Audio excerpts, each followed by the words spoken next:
CNN News.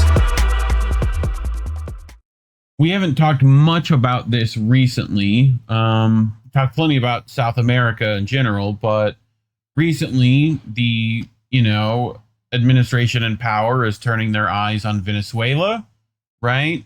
They've got bones to pick when the people actually chose who they chose. So we'll get into it. But I brought this, right? Because I wanted to start people with a little bit of refresher, a little history lesson, right? So this is from the Dissidents, who writes, Trump is continuing the long-standing U.S. regime change policy in Venezuela. So here, we'll start here. Here's Fee, right? One thing some of us have been pointing out endlessly: when Trump comes in, war will likely quell in Ukraine and ignite in West Asia and Latin America. Even events in Syria point to this, and look for Venezuela to be among the hotspots for regime change as it was before, as well as the Caribbean, which we've talked about, right? Here they're putting troops in Trinidad and Tobago, right? So, they're trying to pressure South America in general. I wonder why. It couldn't be trying to find economies elsewhere. It couldn't be that. But continuing long-standing U.S. policy, Trump is ramping up the regime change war in Venezuela. He has recently built up naval forces in the southern Caribbean in a move that Venezuelan President Nicolas Maduro believes is an attempt to invade his country and overthrow his government. Responding to the Trump ramp-up, Maduro said, "In the face of this maximum military pressure, we have declared maximum preparedness for the defense of Venezuela." Sounds like they've been listening to us, Care Bear. Get prepared. Yeah. Is the Trump admin planning on invading Venezuela for another regime change war? If so, it could only be an escalation of long-standing policy in Venezuela since the election of Hugo Chavez in 1999. In this article, I will go over the history of the regime change in Venezuela, which has led up to the current apparent escalation. So, a lot of you have these shirts, but we're going to find out what he actually did. When socialist Hugo Chavez was elected president of Venezuela in 1999, the CIA and American deep state were hell-bent on overthrowing the government, upset that his socialist policies would restrict U.S. access to Venezuela's resources, most notably its oil. Since his election, the U.S. government funneled money through IRI, International Republican Institute, a subsidiary of the NED, the National Endowment for Democracy, a cutout of the CIA's regime change arm into the Venezuelan opposition. As Mother Jones reported at the time, IRI's Latin American program was led by Georges Foriol, who had previously worked at a conservative Washington think tank alongside Otto Reich, who had been Bush's closest advisor on Latin America. Reich, who, according to Congress's Government Accountability Office, conducted prohibited covert propaganda on behalf of the Nicaraguan Contras in the 1980s, is a former ambassador to Venezuela who would frequently denounce Chavez. So this is like Oliver North stuff at some point. Mother Jones noted IRI staffed its program with Bush allies and campaign supporters. In turn, in 2001, the administration increased funding for IRI's activities in Venezuela sixfold, from $50,000 to $300,000, the largest grant any of NED's democracy promotion organizations received that year. The outlet also noted IRI staffers spent much of their time cultivating the opposition. IRI worked closely with Acción Democrática, a group that IRI's own documents acknowledged, refused to recognize the legitimacy of the Chavez presidency. Sound familiar? IRI also tutored opposition figures, including Caracas Mayor Alfredo Pina, an outspoken Chavez critic, on how to create a political party, and that IRI also used its own money to bring opposition figures to Washington, where they met with top U.S. officials. Eventually, this led to a coup against Chavez's democratically elected government in 2002. Again, sound familiar? As Mother Jones wrote, in April 2002, a group of military officers launched a coup against Chavez, and leaders of several parties trained by IRI joined the junta. When news of the coup emerged, democracy promotion groups in Venezuela were holding a meeting to discuss ways of working together to avoid political violence. IRI representatives didn't attend, saying that they were drafting a statement on Chavez's overthrow. On April 12th, the Institute's Venezuela office released a statement praising the bravery of the junta and commending the patriotism of the Venezuelan military. Similar to the Maidan coup in Ukraine in 2014, the U.S.-backed coup was justified using a false flag massacre, done by the U.S.-funded opposition that was falsely blamed on Chavez's forces. As Counterpunch reported on April 11, 2002, the Venezuelan opposition activated snipers who fired on a largely pro-Chavez crowd that had gathered near Miraflores Palace to defend the president from the threat of an approaching and aggressive opposition march.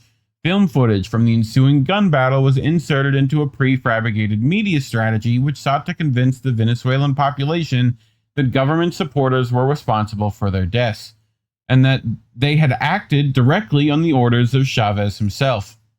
Soon after, Chavez was reinstated into power when his supporters took to the streets and demanded a reversal of the U.S. coup. Again, sound familiar? Seems like this happened recently in like 8 places.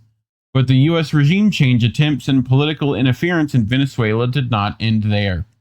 As Foreign Policy magazine reported, Venezuelan President Hugo Chavez frequently and famously accused the United States of covertly trying to overthrow him, but only after his death did evidence emerge to support his seemingly paranoid claims.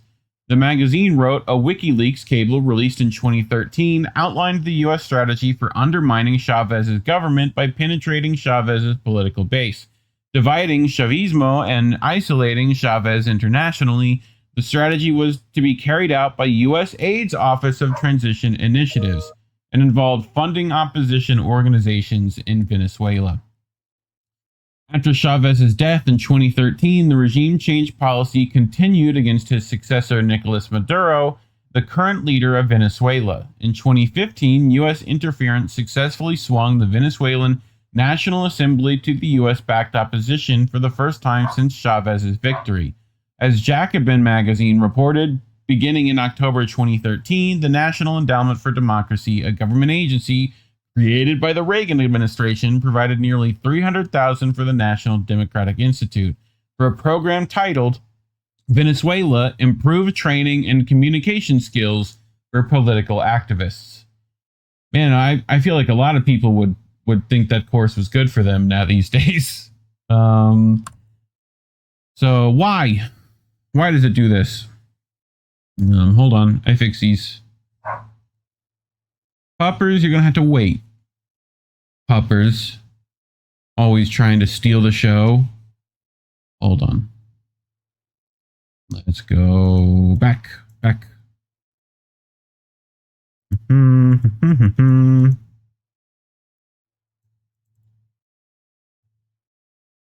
Wait, almost there. I just had to find what slide I was on, which I could do this way, right? 43. Hold on. 2, 1.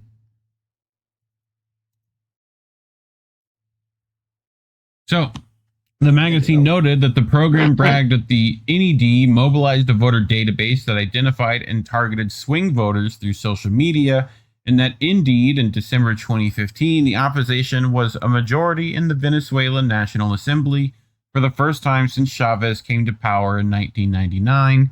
Jacobin noted that the NDI claims credit for the opposition's success, writing that this strategy ultimately played an important role in their resounding victory in the 2015 election, and the determining factor in the success of the coalition in the parliamentary elections of 2015 was a 2-year effort prior to the elections to raise awareness, train and align national and regional structures of communication of all the parties that conform the MUD, Mesa de la Unidad Democrática, the U.S.-funded opposition party, right? So similar to what they were doing in Russia, right? Same time.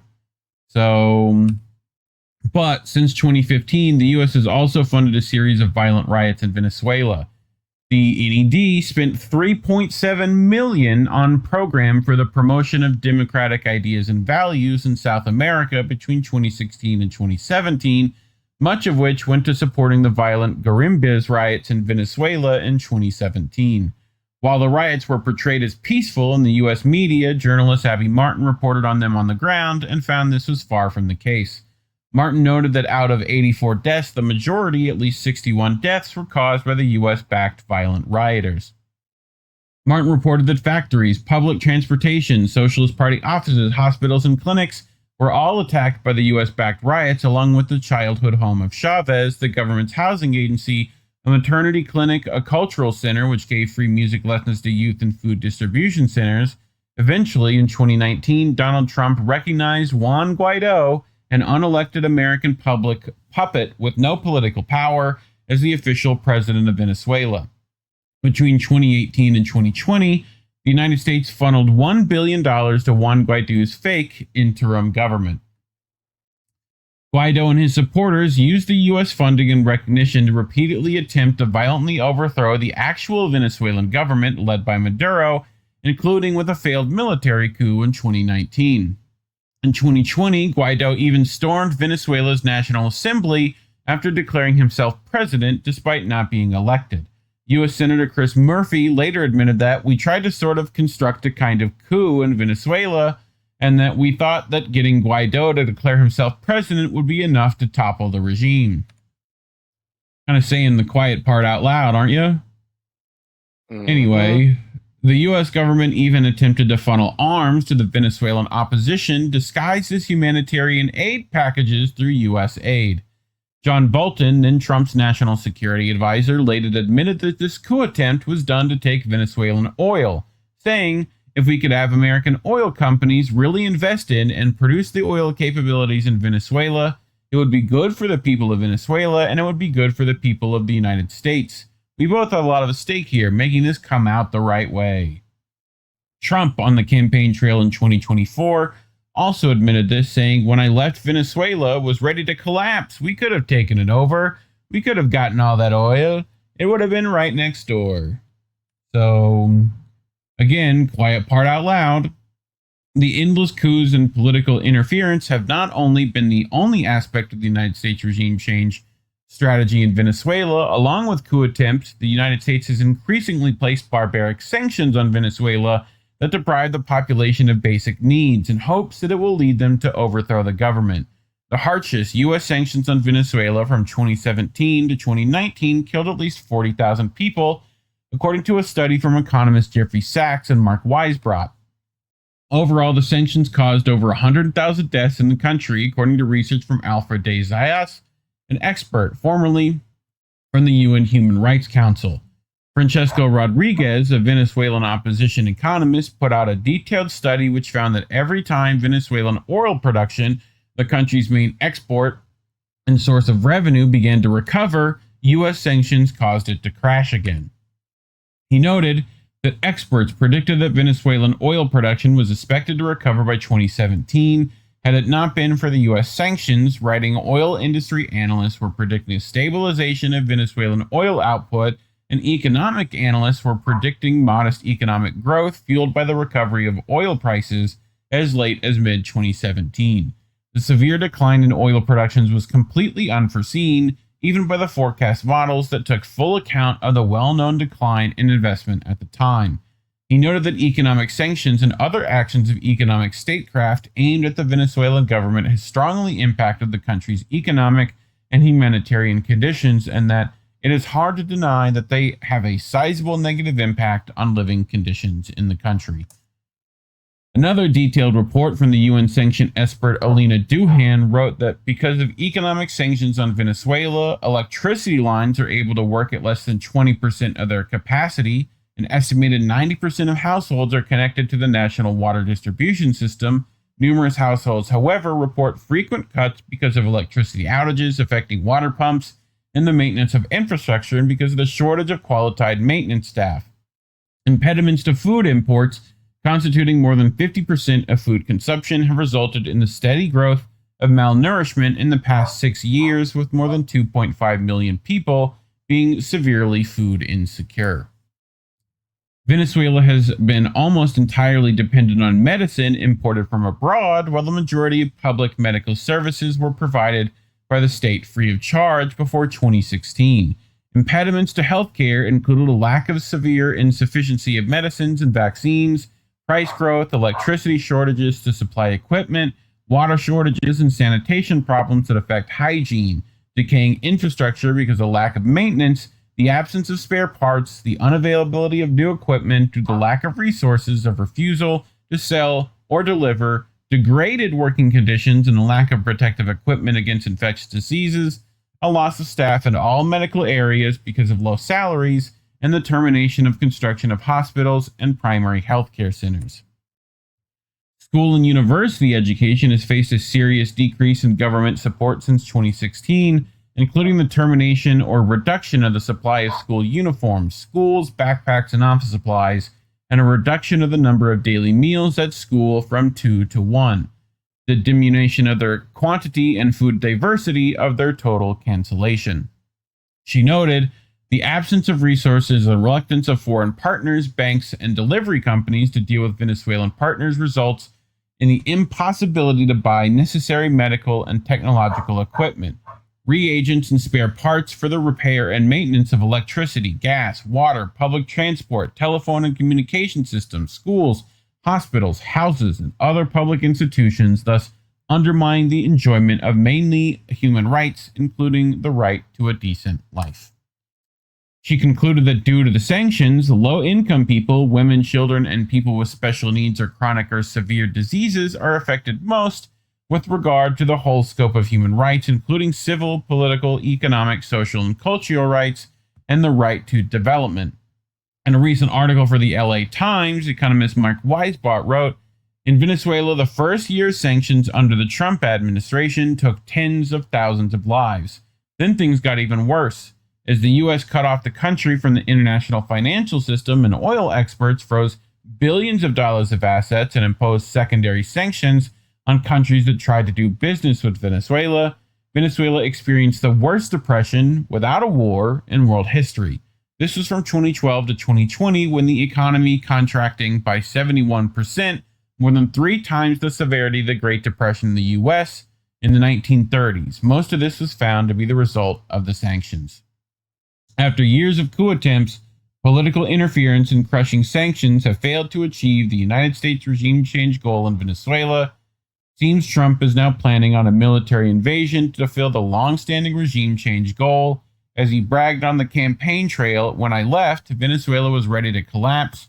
We could have taken it over. We could have gotten all that oil, as I said earlier. So, thoughts, Care Bear, before I get to that. Just to get people all caught up. So, what's your takes?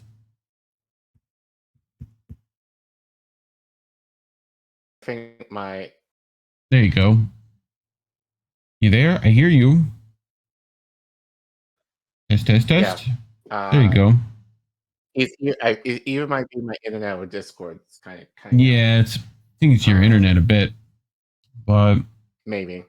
Anyway, what was your takes? I think it's kind of. Well, I was just basically saying that I think it's kind of interesting that this has gone under the radar. Right. Probably not really, but I think just more, more exploitation within the global South and trying to have the West have a means to, I have to remember, but I think Venezuela has a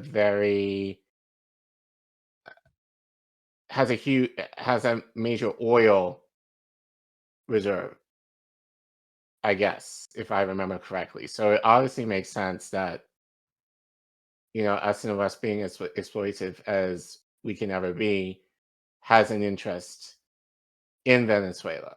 But yeah, I think, I don't know, it's just more the same. Yep. Like, America sees wealth through its resources, through the country's resources, and tries to overstep their bounds in order to take said resources and puts in a puppet figure to essentially do the bidding while given of um, being, almost like a savior to Yeah. home country. So yeah, again, just more of the same bullshit that we've seen repeatedly on this show for the Yep. past few years. Well, and we've seen it with Israel too, and Gaza, where it's like they have their own reserves. Anywhere where there's some resources we could be taking, like how many times this play out in Africa, All the time.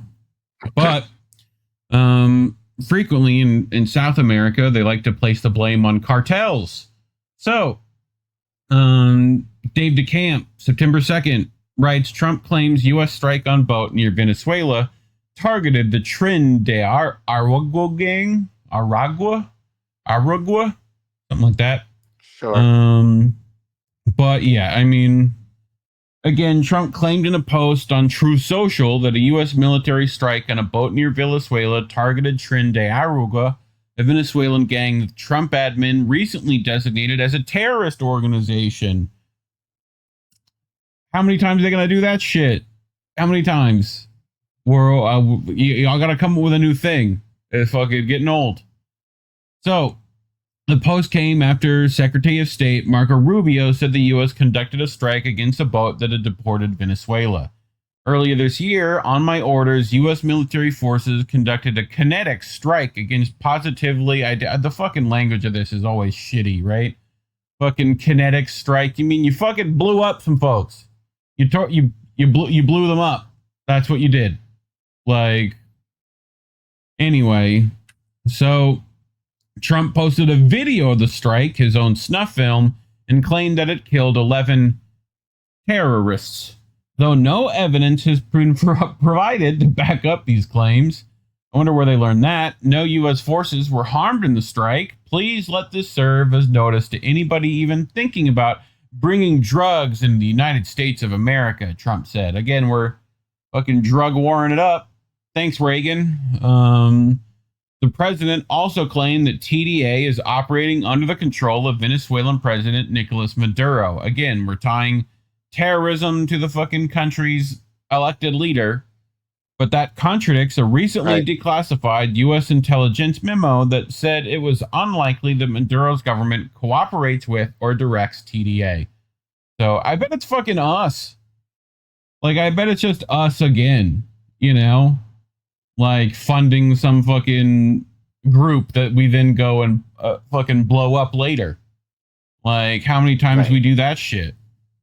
So, the memo from the Office of the Director of Intelligence said that some members of the Venezuelan government may tolerate or cooperate with TDA, but Maduro and his top officials view the group as a threat. The Maduro regime probably does not have a policy of cooperating with TDA and is not directing TDA movement to and operations in the United States. Pretty simple. Trump said the strike hit the boat while it was operating in international waters. He also claimed that the boat was carrying drugs and headed to the U.S., which contradicts earlier comments from Rubio, who told reporters that the drugs were allegedly carried on the boat were likely headed toward Trinidad and Tobago or some other country in the Caribbean. So a little bit of Rubio saying, well, it's got definitely going to fucking Trinidad. Trump's like, well, they're sending it to America. Well, get your fucking story straight, first of all. Like, Carlos Gimenez claimed in a post on Twitter that the U.S. had sunk a boat belonging to the Cartel of the Suns, a term used to describe a network of Venezuelan government and military officials allegedly involved in drug trafficking, but does not actually exist as an organization. The U.S. has also designated the Cartel of the Suns as a terrorist organization and claims Maduro is its leader, which he and other Latin American leaders deny. The strike on the boat comes after the U.S. has deployed at least 9 warships toward Venezuela, which is seen as a push toward another regime change effort against Maduro. Fucking what? Like, anyway, here's Adam Isakhan. Lethal force against a civilian vessel in international waters is, guess what? A fucking war crime. If not in self-defense, which this video does not show, only non-lethal actions like Warner shots or disabling fire are allowed. Being suspected of carrying drugs doesn't carry a death sentence. Like, what's fucking happening? B. In September 2025, the White House is openly bragging about its extrajudicial bombing of targets not confirmed to have any connection to the Maduro or TDA to manufacture consent for regime change and military actions against a sovereign state, meanwhile, waves arms at Israel. Right there. Anyway, like, so Rubio was a staunch supporter of the first regime change effort when he was a senator, and according to a report from Axios, he is a large driving Trump current Venezuelan policy. Rubio recently announced that the bounty on Maduro's head was increased to $50 million. What? And the Trump administration has designated several cartels, including the so-called Cartel of the Suns, as specially designated global terrorists. Our U.S. official told Axios that the current operation against Venezuela could be Noriega Part 2, referring to the 1989 U.S. invasion of Panama that led to the ouster of Manuel Noriega. Maduro has vowed to fight if the U.S. attacks, warning on Monday that he will declare a republic in arms. So we're going to get to that in just a second, right? But here's what gets posted by Marco Rubio, right? So remember back in 2019 when the first Trump admin tried to do a regime change in Venezuela and Rubio posted this, right? So this is in response, right? People know this guy, old Gaddafi, right? Pretty sure. So, yeah. But Fee responds, funny watching some who push Trump now talk about he must pursue peace with Venezuela. Well, of fucking course he won't. Some of us warned about this and never capitulated to the Uniparty. As POTUS, he showed his FP specifically against Venezuela's with Rubio as SOS and Waltz, it may be worse. So here we go. Since his election on November 5th, Donald Trump has begun to announce his team for his second presidential term. Among the secretaries, ambassadors, and advisors, some of the picks have extensive histories with Latin America. That includes his nominee for Secretary of State, Florida Senator Marco Rubio, who is confirmed would be the highest-serving Latino in U.S. history. Trump has not yet made nominations for several top posts relevant for Latin American countries, such as his Treasury Secretary, a position that handles tariff sanctions and economic partnerships. He also has not named who will be Assistant Secretary of State. For the Western Hemisphere, the top U.S. diplomat in Latin America, the pick is rumored to be Carlos Trujillo, former U.S. ambassador to the Organization of American States. So, Fee says, I said what I said. The Trump administration was always going to pivot to West Asia and Latin America. This is why Rubio is part of the administration. He's long had a hard-on for regime change in Caracas via this anti-communist mission led by Moyami Gusanos. So, yep, sounds about right. Right-wing fucking Cubans always doing terrible nonsense. So Maduro says Marco Rubio has Miami-fled U.S. foreign policy toward Latin America, the Caribbean, and Venezuela in the worst way possible. This has always been little Marco's role, and for those who push Trump because Ukraine, you got several more wars in exchange. With Venezuela, I suspect Washington will once again try regime change, but not necessarily as loudly as Trump is making it appear. That's not how we operate. We move in the shadows in covert operations. What you're seeing isn't the entire picture. So, DeCamp mentioned Maduro's statement, right? We're actually going to listen to that statement because we do that sort of thing here. So, I'm going to turn this down because I don't think any of you know Spanish, but we might have a few people who do. So, about the head of the United States, the head of war, Marco Rubio, who has assumed presidential functions, and what does he do? He threatens, undoes, and has Miami-fied foreign policy in the worst extremist sense of the United States toward Latin America and the Caribbean. Rest assured, he is not coming for anything good. Rest assured, absolutely sure. And let's wait to see what new nonsense the head of the United States government, Marco Rubio, comes up with to talk about, and what new war he starts. He is going to Ecuador.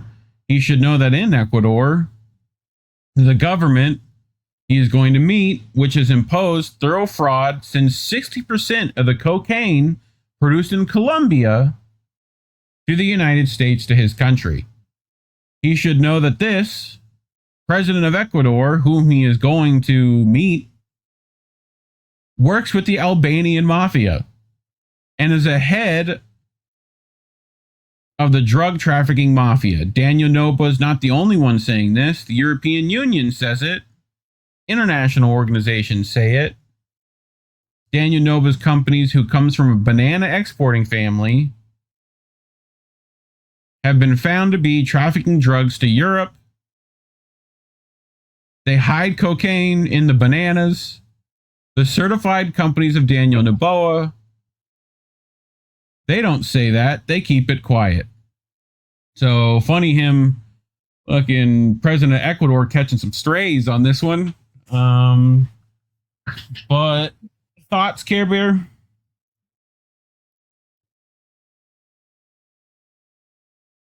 I mean, again, what more needs to be said other than Fucking just a mess. Same old shit, right? But I feel like I might disagree with Fee a little bit in terms of her thinking that Trump will kind of keep this quiet. Make this, yeah. Trump is not. Trump doesn't do anything. Well, I wouldn't say that. I think anything that Trump feels that he can benefit from, he's going to say it loud and proud. So, but I think especially like if he's able to kind of twist it to terms of, oh, like we're going to stop these cartels from overtaking the country and like possibly the United States of America and preventing all of these immigrants who are trying to get in, then I'm sure he's going to make that a thing. But, you know, I think what he will say loudly is the red meat that his base will kind of lap up, but not necessarily in turn. Well, then again, he's done it before, but I don't think he's going to be that. I don't think it's going to be likely to kind of say the true significance of all this. But who knows? Like, Trump has known to said things just off the cuff, truthfully, you know, in the media before. So that's possible, but I think what he will say loudly is the bravado of what the base would like him to do, or making the significance of how it connects to us here. But yeah, I guess now thinking about it, that's probably what Fee means in terms of being like the true reason of why. But who knows? Like Trump can just blab it out. Yeah. So I found this interesting. So this is Combate, right? Who writes 98 million from US aid to the trash can. Reports reveal Guaido received $98 million from USAID to overthrow President Maduro, right? So, and Fee reminding people, and this is why I found it interesting, that much of this aid was done during the Trump's own administration. So when all these people talk about how, like, Trump got rid of U.S. aid, well, maybe rethink some of that thought. In fact, VOA, CIA media put out Trump tripled aid to Guaido's 52 million. Those not asking themselves why Trump and co. woke up and decided to oppose the very agency they've also been using aren't bright. Fee calling y'all dumb. That's what Fee doing. And she right. Y'all were dumb. Not you all. Y'all know who I mean. And I just brought this just to hit a couple of points. Again, Dave DeCamp, September 1st, right? So, according to Newsweek, the U.S. is deploying 9 warships, including 3 guided missile destroyers, 3 amphibious assault ships, and 1 nuclear-powered fast attack sub towards Venezuela. The stated purpose of the deployment is to combat drug cartels, which we know is bullshit, right? So, again, the bounty was increased to 50 million, right? Colombian border ordered additional. Maduro's deployed troops to the coast and the Colombian border, ordered additional naval patrols, and mobilized a pro-government militia he says has millions of members. If Venezuela is attacked, we will resort to armed struggle to defend our national territory, he said. We would declare ourselves a republic in arms to guarantee our country's peace, sovereignty, and development. Axios reported on Friday that the U.S. is closer to an armed conflict with Venezuela than ever before, and that advisors close to Trump aren't entirely sure whether the gunboat diplomacy is a drug trafficking operation with undertones of regime change or a Caracas coup operation masquerading as drug enforcement. One official claimed it was about drug trafficking, saying the purpose was 105% about narco-terrorism, but if Maduro winds up no longer in power, no one will be crying, says this White House official. Another official had a different view, suggesting it could be Noriega Part 2, referring to the 1989 invasion of Panama. The president asked for a menu of options, and ultimately this is the president's decision about what to do next. But Maduro should be shitting bricks, the official added. A third official said that leaving Maduro in power would be like making Jeffrey Epstein the head of daycare. This is a government official, Collin, of this administration. Talking about making Jeffrey Epstein the head of daycare. I thought there was a list y'all were worried about. What happened to that? What happened to that shit? The officials believe an invasion is unlikely, but the Trump administration hasn't ruled it out. Other options include launching airstrikes or missile strikes from warships. The Axios report said that some in Trump's orbit think there is a possibility of launching a drone strike to take out Maduro. Though other officials downplayed the idea, the report also said they are hoping Maduro negotiates an exit or members of Venezuelan military assassinate him to collect the U.S. bounty. So, I mean, any closing thoughts? I mean, I feel like we've said everything, but... Venezuela's fucked. Yep. So, unless they resist, which is very possible in Latin America. Yep. So good luck. I wish you all the luck. Please win. Would be nice. But talking about these things is certainly why YouTube decided we don't deserve any money. So you can say fuck YouTube, get around that system, scan that QR code on your screen, or go to ko-fi.com/Indie News Network. Links to donate are in the description. But if you can't give that because you're one of the poors like ourselves, just like and subscribe, share this. It's one of the best ways you could help, and leave a comment. Supposedly that helps the YouTube algorithm, but otherwise, thanks for watching.